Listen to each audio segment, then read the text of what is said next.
is from the first moment until you die. It's always there. How many thoughts do you spend on your children trying to make them happy? How many of you have children? Okay. How many thoughts do you spend to make them comfortable and happy when they're so small? Yanai. A lot.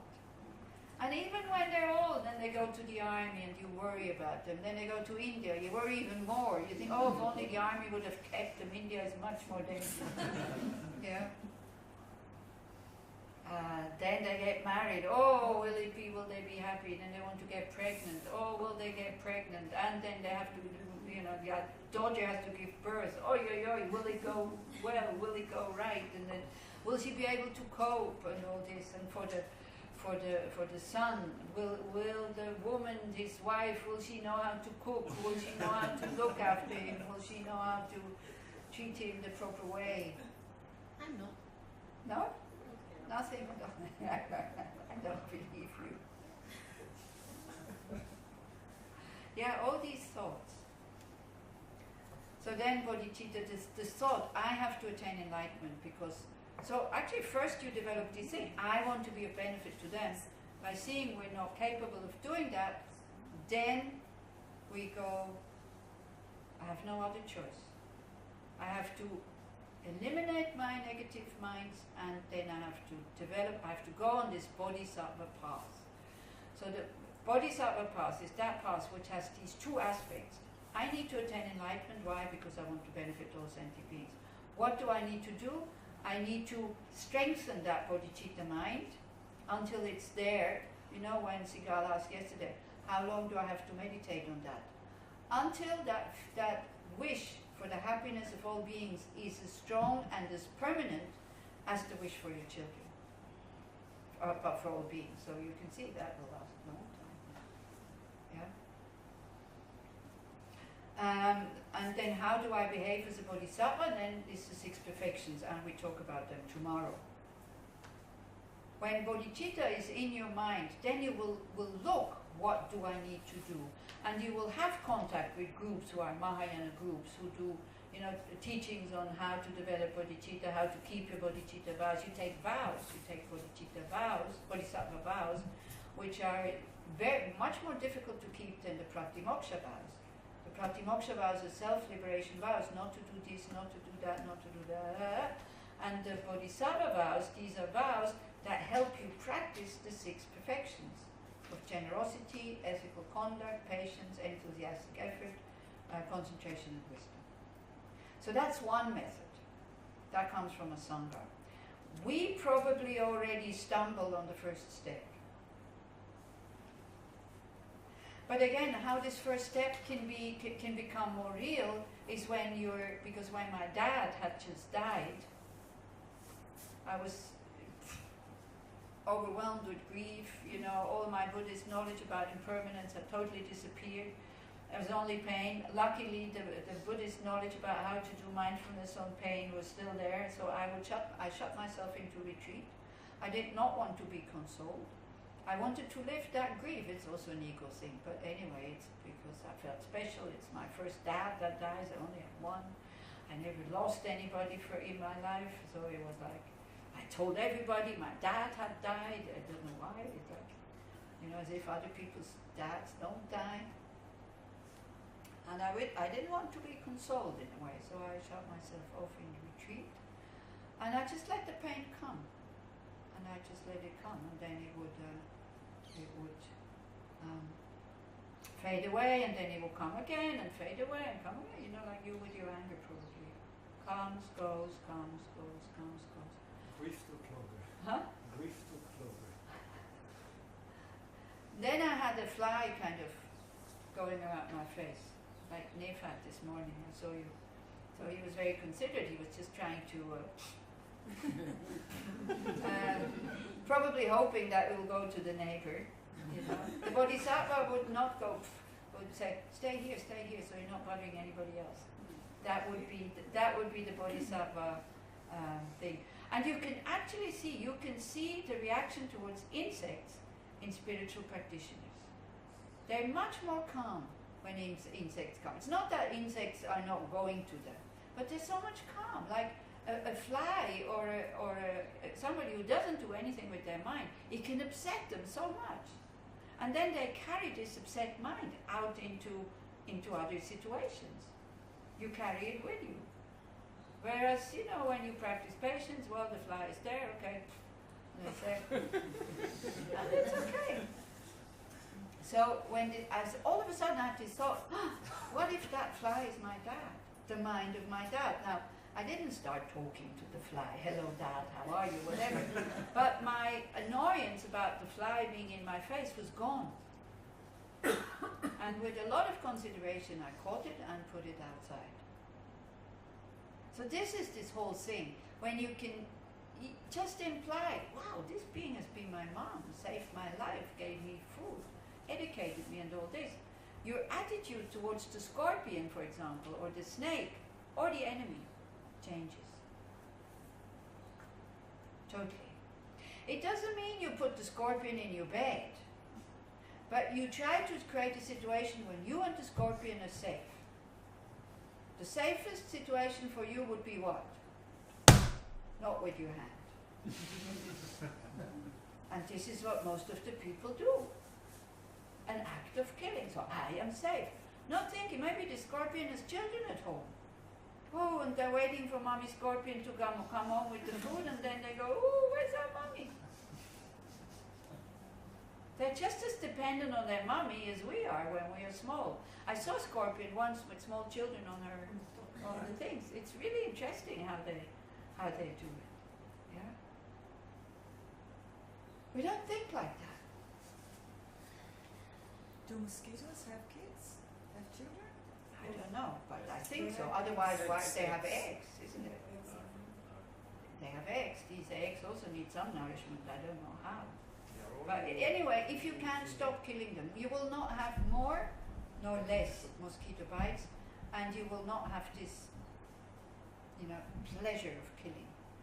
Because that creates the habit, and since karma increases, then it can go to more than just mosquitoes. This is the thing. Yeah, like that. So I don't know, don't even think, yes, they have children that they wait for mommy mosquito to come home. Then it will be easier not to kill it. Try to have thoughts, so that you're not doing these things, yeah, and definitely more patience when they are kind of around you, yeah. This man from whom I buy the insects for their liberation, we had some mosquitoes, and he told me that they grow them for experiment, so but they have to have blood to eat.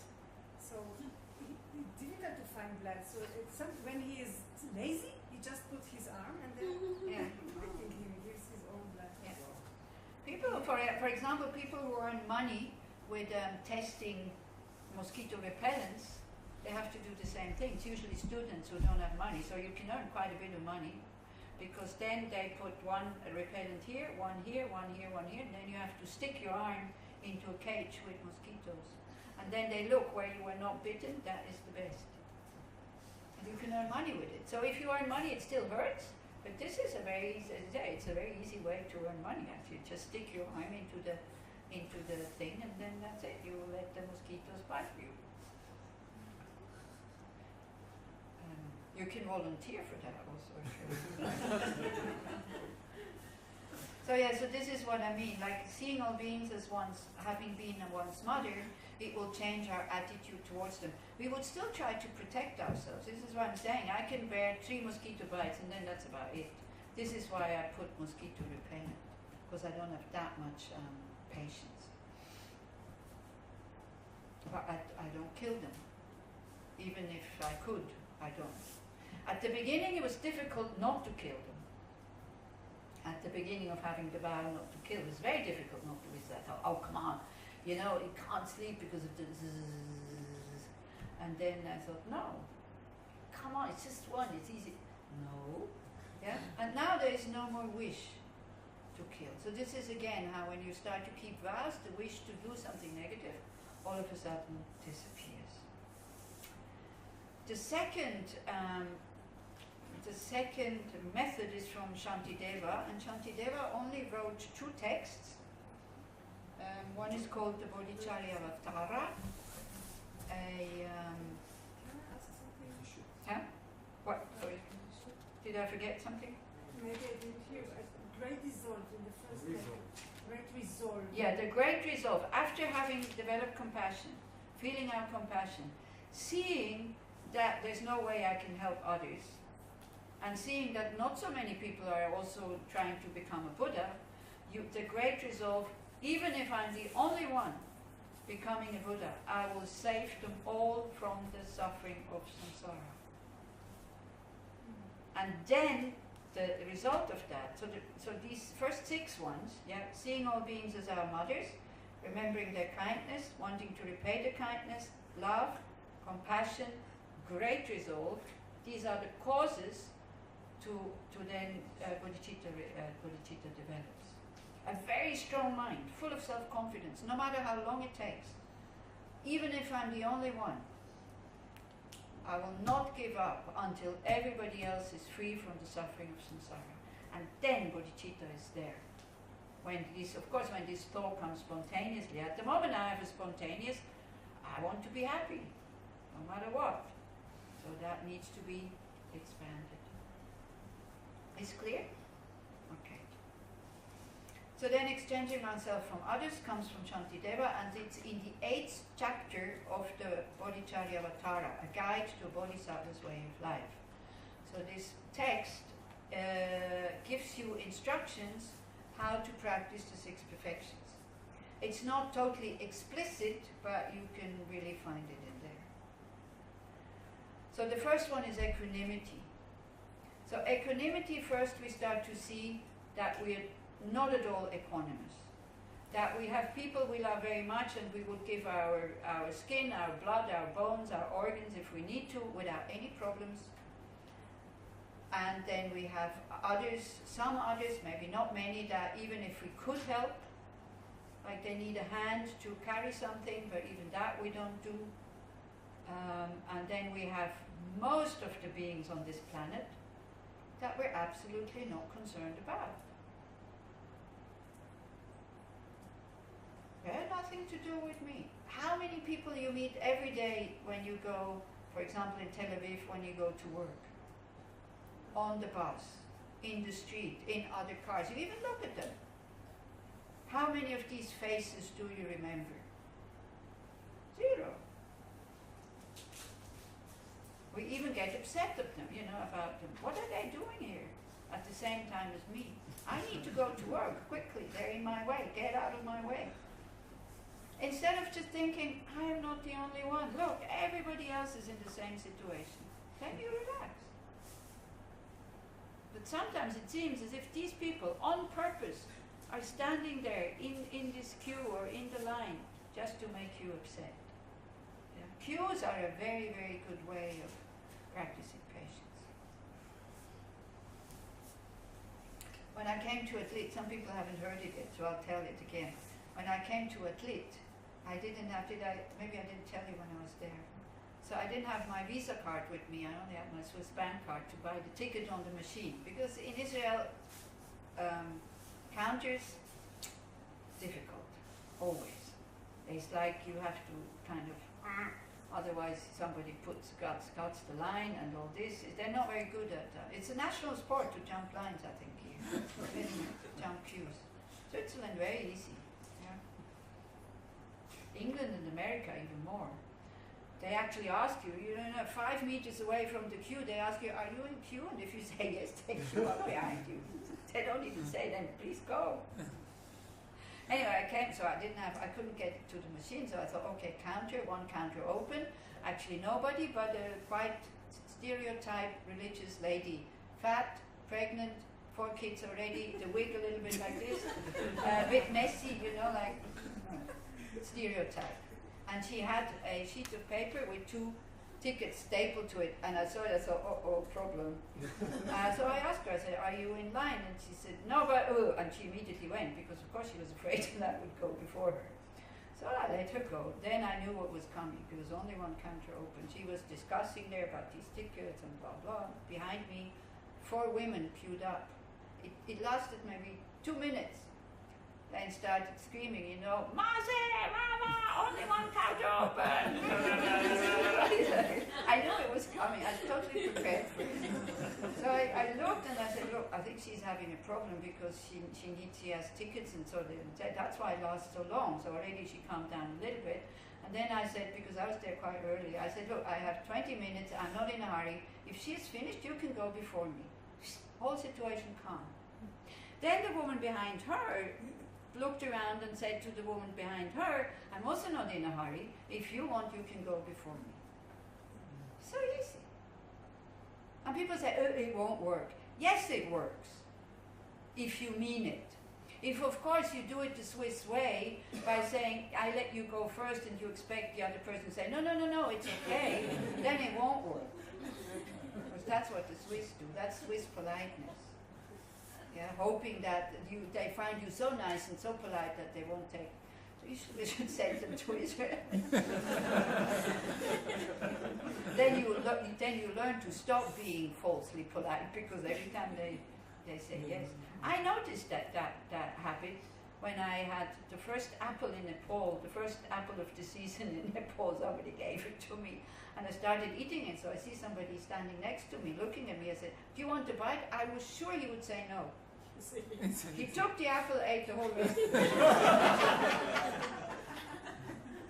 And then I thought, well, it's your fault. You shouldn't have offered it. But I was sure he would say no. And you are Swiss.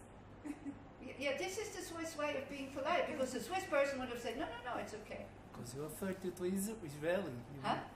You offered it to an Israeli. You should have offered someone else. No, it wasn't an Israeli. It was somebody else. I can't remember who it was. I think it was a German. Of course, the Germans.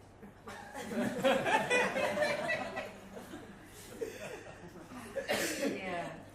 So like that. So this is what I mean. And the thing is, nobody was in a hurry. Nobody was in a hurry. This is where the habit of kind of, everything should go smooth. Everything here should go quick and fast. But if they behave like this, it's impossible that it goes smooth and fast. But then the woman who I said you can go before me, she saw me kind of going to the track, and she said, oh, actually there's a train that goes faster further. I said, no, I don't want to take that one because somebody's coming to pick me up. And then she said, you're very kind. And I said, no, I don't think I'm kind. I just think I'm normal. Because for me it's normal. I'm not in a hurry. You are. She wasn't. So I let you go before. So even though she wasn't in a hurry, her mind was in a hurry. So don't go like this. They don't need it. They do need it. They do need this act of kindness so that they can relax first. Because even though physically she was not in a hurry, but the mind was very much in a hurry. Yeah. It's quite amazing what happens here when you let other people go first, because they're not used to it. They're not used to it. We have many stories like this that people then tell they're trying it out in society, and how it most of the time, not always, most of the time comes really nice. Because it was Akefet who told me in the post office, all of a sudden the thing with the number stopped. Then it's like, wow, you have a number, you relax. But all of a sudden it collapsed. And then people started to get really nervous, you could feel it. And she knew who was behind her, but she let them go first. So when she was in the Kubat Cholin and she needed a prescription for her children, a woman said, actually I have an appointment with the doctor, but why don't you go in quickly and you get that prescription? When she came out, the woman said to her, you know what? I saw you in the post office, and I saw you, not even her, I saw you let other people go first, although it was your turn. And she said, I was so inspired. We can make a difference in this society. You can.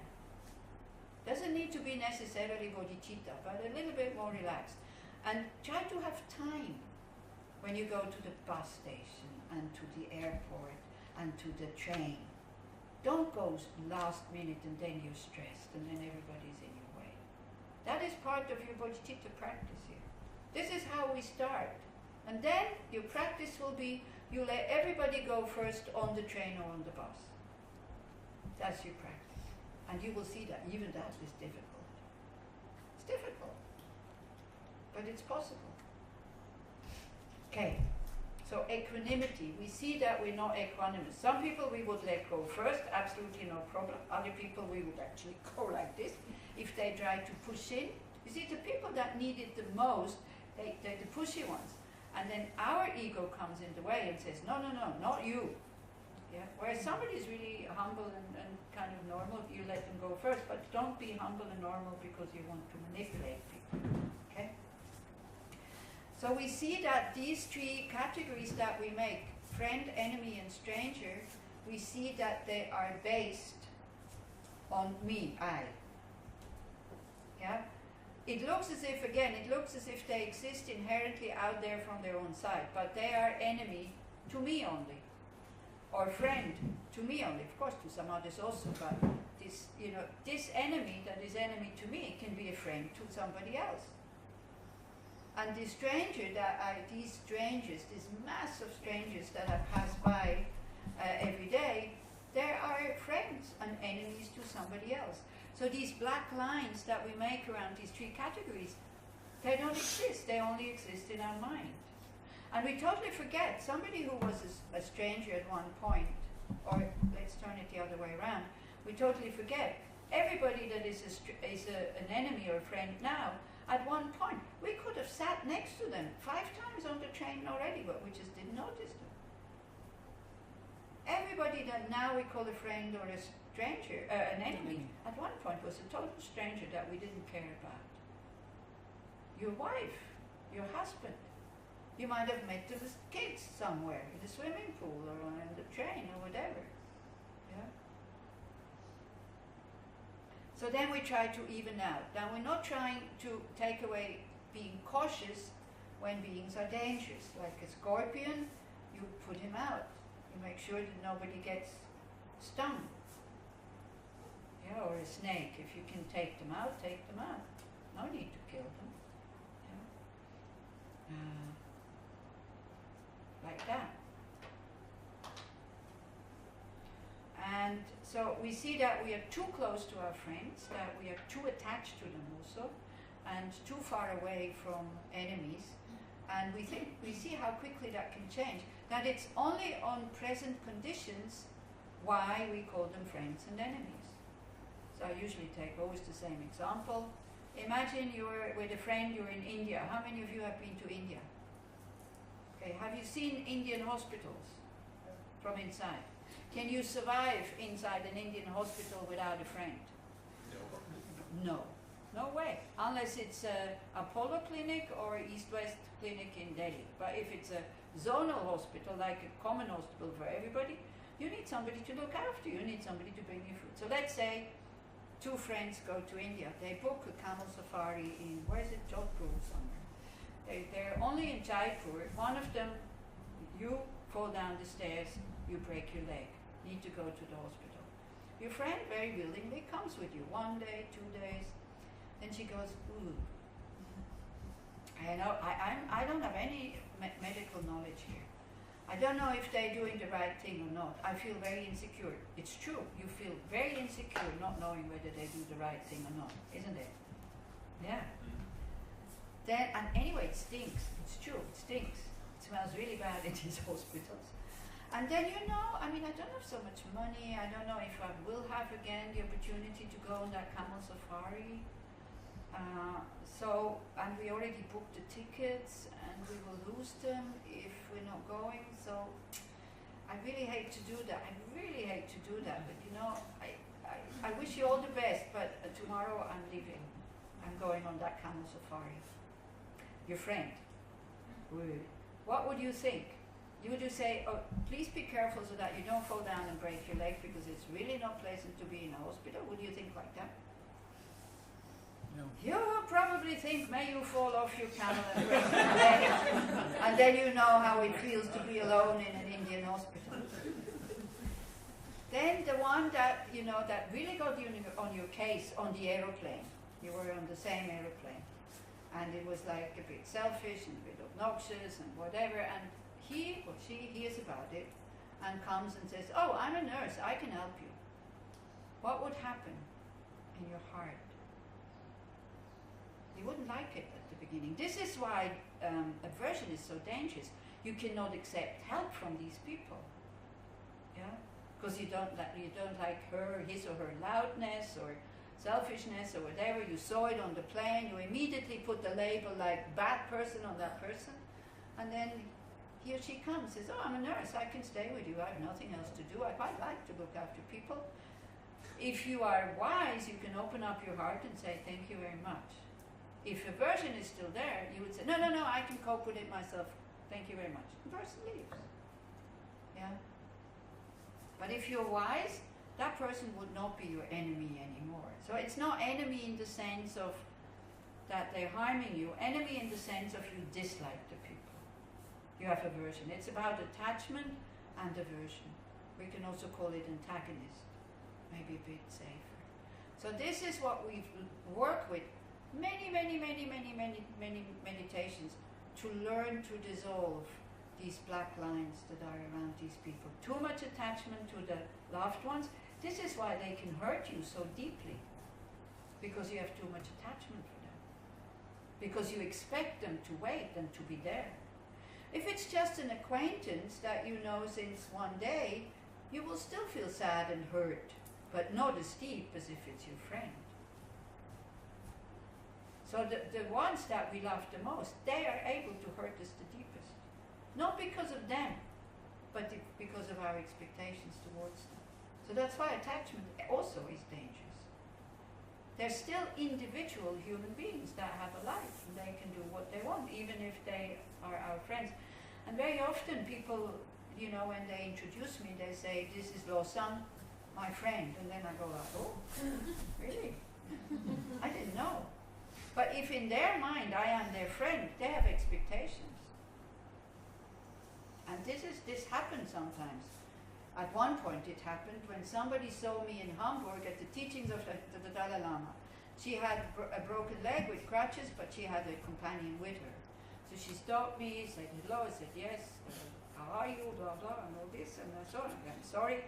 At the same time, I know of these 9,000 people, maybe I know 3,000. And people know that I know so many people, and I know who is going to India, who is coming back. And I was trying to find somebody to give a message that they can, or to give something to take to India. And I saw that person in the crowd of 9,000 people. So I left her standing there, and I went to find that person. A few months later, I got the phone call, a kind of being angry at me. You hurt me so much in Hamburg. And I said, what? Why? Because you left me standing there and you are my friend. And I said, but you had somebody with you. But you hurt my feelings. And then I got upset because I felt attacked. This is why it's never good to talk to people, to tell them that they have hurt your feelings when they don't want to listen. Or phone is never good anyway, because you don't know what state they're in. They need to be in a really good state to be able to listen patiently. Because I started to defend myself, and I got angry, and then it was still telephones like this. Then I put down the telephone like that, and then I knew I had made a mistake. In Hamburg, I didn't make a mistake, but I didn't have to scream at her like that, because she said, you hurt my feelings, but I've worked with it, now it's okay. And then I said, why do I need to know then? Why do I need to know? And I started screaming down into the telephone, why do I need to know? And then I felt bad. And I was carrying around that bad feeling with me 2 days until I finally asked somebody for her phone number, because these phones, you don't know who phoned. Yeah? Then I phoned her, heart beating, because I knew I wanted to apologize. I don't like to apologize. Nobody likes to apologize. It's very difficult, because you put yourself totally in the hand of the other person, because you admit having made a mistake. So I thought I had to make up for it, and she always wanted to, she always wanted my time. She's a very needy person. She wants my time and this and that, and never talks about anything serious. And so I thought, okay, I'll invite her for lunch. So, because I owe it to her, because now I've hurt her feelings by screaming at her. So I called her, and actually it was nice, because I called her and she said, I'm so happy you called. And I could feel that she was happy. I could feel that something had happened in her as well. So I said, look, I'm really sorry having screamed at you, and I want to make up for it. Can I invite you for lunch? And she says, yes. Can I bring my daughter? So I said, yes, you can bring my daughter. Can we go to that restaurant? Because I never have enough money to go there. I said, yes, we can go to that restaurant. So I paid lunch for her and for her daughter, and then for me it was okay. I knew I had to make up for it. So this is what I mean. If you want to discuss conflict with people that have hurt you, be careful, because they might hurt you again. Because they don't want to hear it. Yeah. I'm not saying you shouldn't talk about it. Go and talk about what happened to somebody else, so that you can unburden yourself. That is good. It's good to talk about it, somebody else. And if you choose always the same person, and you always tell the same story, one thing is you notice the story changes. Or it's the other person who will be, if it's always the same person, she will go back. But is it really like that? It wasn't like that before. So then you start to see how you exaggerate and how the story changes. And also all of a sudden you become totally bored by telling the same story again and again and again and again. And then the mind is ready to let go of the hurt. Only then, when you're bored with, imagine what happened to me, you know. And then you can let go, then you can heal. Only when you can let go, wanting to say it again and again and again and again, then you can heal. And we all know how it is. You know, if you've been hurt or not treated right by somebody, first 2 weeks, everybody needs to know. Yeah? Have you ever noticed that? This need to tell the story. After months, somebody asks, oh yeah, you wanted to tell me the story, what happened? And you go, it's not important anymore. So wait a little bit. But if you feel that it's festering, if you feel that it's bothering you, go and find somebody, tell them the story. And if somebody wants you to tell the story, then you just listen. Okay, so equanimity is a very big step in your spiritual practice. Then it's the disadvantage of cherishing self. We need to think about that. So of course, one is supposed to think about your own self. The disadvantage of cherishing only me. But in order to understand what self-cherishing is, we need to see it first in others. Do you know people who are really selfish, only thinking about themselves, never considered about others? Do you know people like that? Yes? So maybe they have a lot of power. Do you know somebody who has a lot of power and is quite rich like that? I mean, relatively rich. Do you know somebody like that? No? Yes? No? Yeah. Yeah. Do you think that they are happy? Even every time they get what they want? My opinion? No. When you listen to how they talk, do they sound happy? Sometimes yes. I feel they're trying to make some kind of impression. They are. Okay, but if somebody needs to make an impression, you think they're happy? No. This is what I wanted to get at. Deep down, do you think they're happy? Even they get every time what they want? Aren't they complaining all the time? Nobody ever gives me anything. They always feel this lack. Yeah? They never say, wow, I have so much power. You know, people do what I want them to do and I get so many things. You ever hear them say that? They only see what they give. They never see what they receive. Yeah? You're looking at me like that. Do you see what I mean? A spoiled child who is so strong with his temper that he or she gets every time what he wants. Do you think that kid is happy? No. No way. A kid who can let go and say, okay, didn't get it. That's okay. Or a kid at least who uses his intelligence to get something. That kid is happier because it taps into something that is really good, our intelligence. Whereas the temper kid wants more and more and more and more. Another big question is, what do we really want from others? What do you want from others? To respect you. Respect. What else? Love you. Huh? To love you. Love. What else?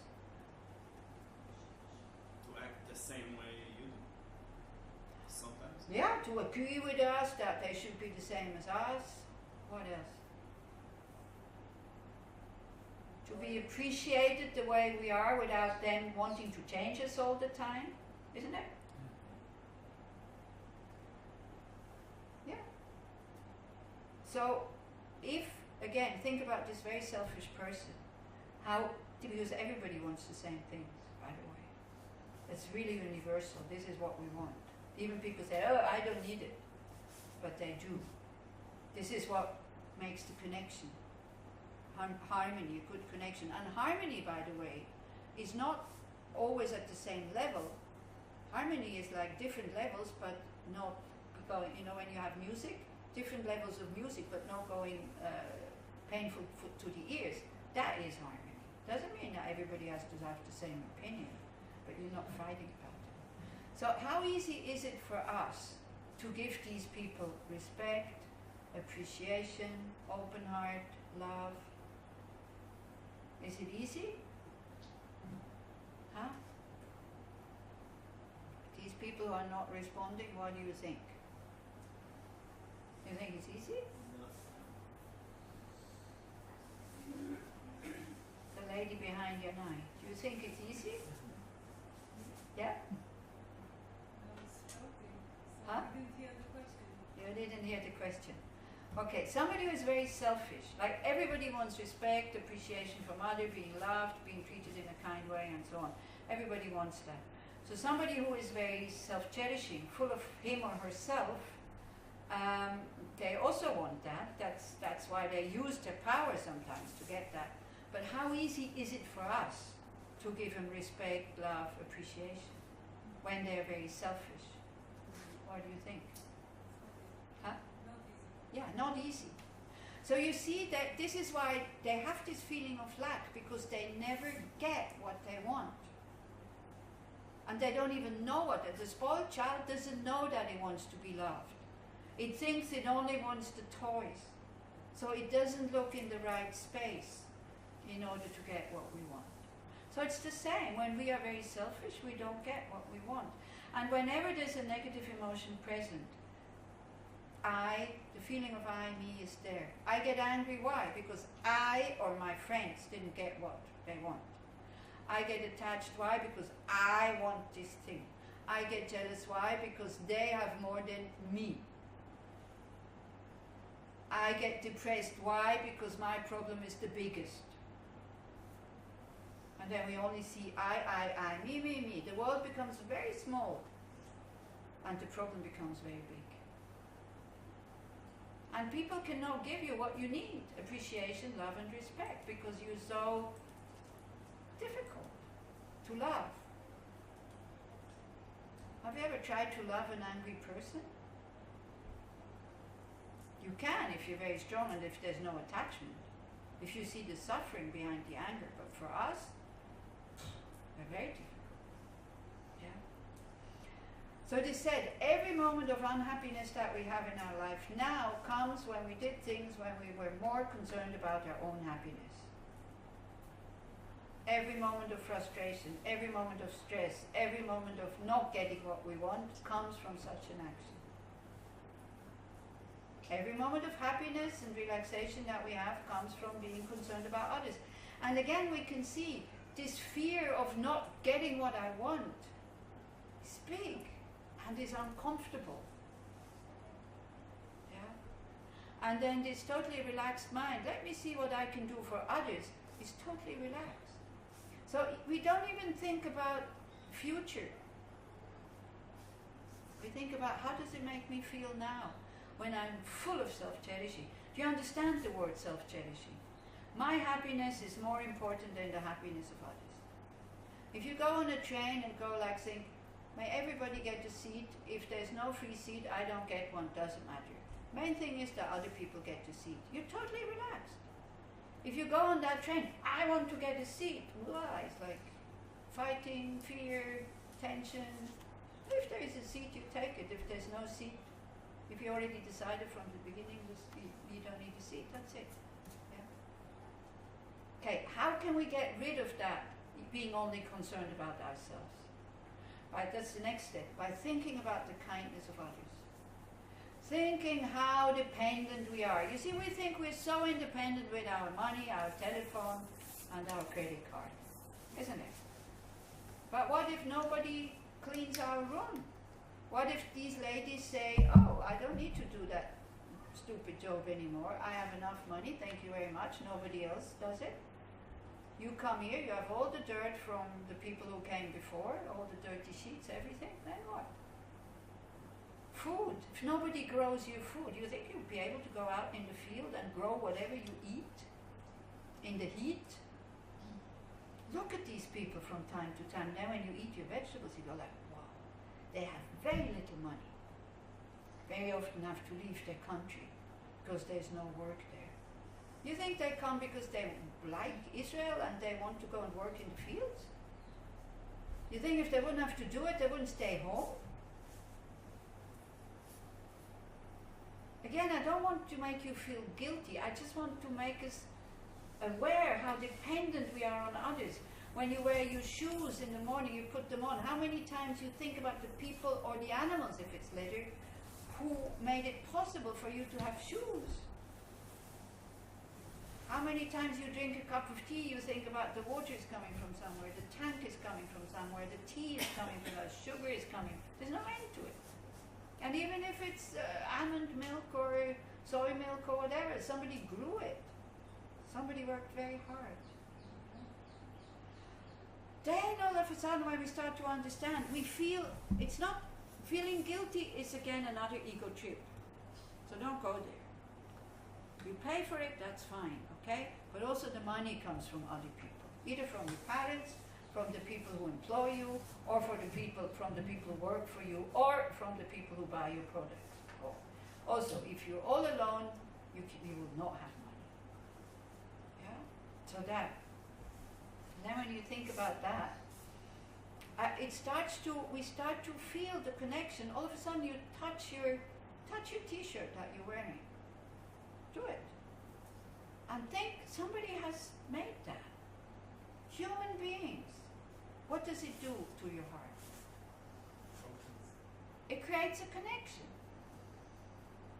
And the self-television comes down. And we go, wow, thank you. Yeah? But very often, especially if you're weak and you're already depressed and all this, if you start thinking like that, your mind then goes into guilt trip and you're even more depressed. Oh, I'm not worthy to receive all these things. This is another ego trip. You see this I, this false me, it needs problems. When you are open and spacious and totally concerned about somebody else, there's no feeling of me here. You're not making a big deal of your positive action. You know, you brought me food yesterday. It was a very kind act. Did you make a big deal out of it? No. But when something negative happens, we make such a big deal out of it, this I. Then the I becomes very big and very strong. And that I, we have a conventional I, okay? Me. Combination of body and mind, changing moment by moment. That me was ethical. Not because I want to impress others. Who wants to be of help. Not because I want to have something back. That me feels very comfortable. Very nice, very small. Actually almost not present. Whereas the other one, I want, I need, I didn't get, that feels very uncomfortable. And that other one, it always jumps in when there's already a problem and I can really not use it to be there, because then I become too tense and the voice is up here and what I'm saying is exaggerated because the mind is squeezed. You see this I, when you want a physical image, it is as if it's squeezing the mind and then what comes out is like stupid stuff. Aggressive or retrieving, not communicating anymore. Both is anger, by the way. You know, expressing it or not communicating anymore is also anger. Both of it is anger. Anger can be towards other people, towards yourself. All of it is nonsense.